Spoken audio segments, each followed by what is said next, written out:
Yawak dito, ano? Magsawayan yan. Nabido to dati daw, ano dito, Meg? Pabida mo siya, ano? Dati? Oo. Meron dito pabida mo, ah.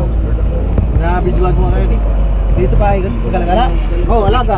Alaga na. Tapos dumiretso lang sa Manchester Avenue. Laki. Endangered species na yun, pre. Bawal lang hulihin yun eh. Oo. Bawal lang huntingin yun eh. Kaya dito sa atin. Endangered na yun eh. Malapit na maubos yun. Alaga na, buto yung bangkil dito. Oo, yun yun eh. Pero nawakwakakan ko, ano lang yung balayibo parang kalambre. Matigas? Sa Somerset North Avenue. Matindi ka na. Yung balayibo na yun. Bangla yan eh. Iba kasi sa baboy yun eh. Parang kalambre na eh. Native na baboy yun eh. Ang baga native, ano yung baboy gubat yun eh, no? Na ano na nila, men, na-convert sa baboy na ano.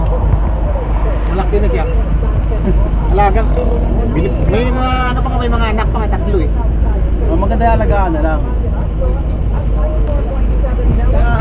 Walang may gumagalaw.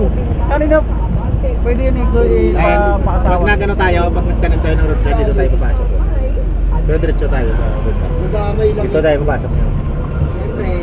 Diyan kami nag-stay dati.